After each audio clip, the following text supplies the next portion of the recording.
can we go back to the book for a minute? I think Let's she- I think- all about the book. Yeah. Yes. Can I say something? I know that nobody's seen it yet. We've seen it, but there was so the style of it with the essays from different, like we know about your connection with MTV, so with the VJs, and we know about your connection like with John Waters, and but there was one that surprised me, which I did not know about. I didn't remember from the time, was Jodie Foster. Yeah, Jodie, we all met in the early 80s. She was friends with Rob Lowe, and Rob was hanging out with the band. And we were going to New York, and she was at Yale at the time.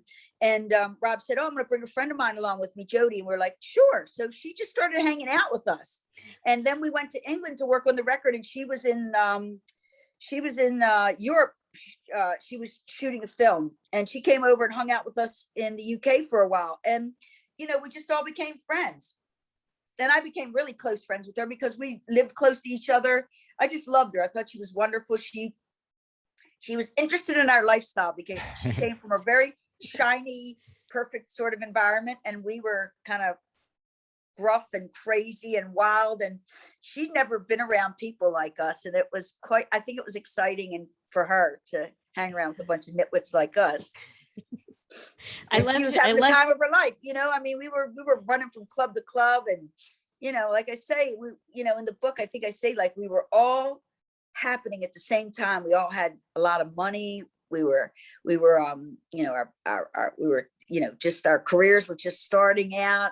It was when the Brat Pack was we were all hanging out together. It was a great time. It was a fun time. Yeah.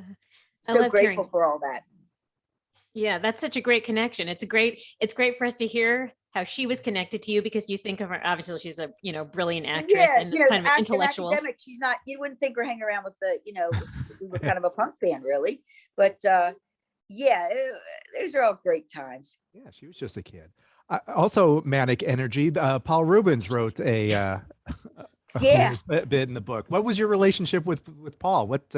Well, we knew about Paul and thought he was fantastic, and we wanted him to open for us at the Greek Theater. We were doing 3 nights there.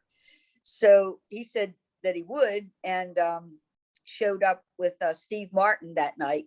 And, he was all dressed up in his Pee-wee outfit, but I don't know that they quite got him or understood, because this was like early in his career. Yeah. I love that though. That's amazing. But that you guys would have the like, okay, we love this. Yeah, we recognize this. Brilliant. I mean, he is brilliant. He's a really smart guy. He knows his shit. He knows what he's doing. And we thought he was so funny and great. And so we wanted him to be a part of what we were doing. So we invited him to come and open for us. He was sort of like the DJ or whatever you want to call. Yeah, no, not the DJ. He was the MC. The MC. Thank you. Yeah. No, I get that. One of my favorite moments when I saw Pearl Jam at the Forum a long time ago, and they had Tenacious D open up, and no one knew who Tenacious D was. And right. half the audience was like, "This is amazing," and the other half was like, "What is going on? These guys are ridiculous." Exactly. And I love that the band, like, okay, this is they have the band appreciates that, they know, they recognize, they get it. Something. Yeah, well, this was definitely the same thing for us when we played. I think it was exactly the same thing with the audience. Half of them were like, "What the hell is this?" And the other half were like, "This is really whacked and great in typical Go-Go's fashion," So Go-Go stamp of approval. So it's got to be good.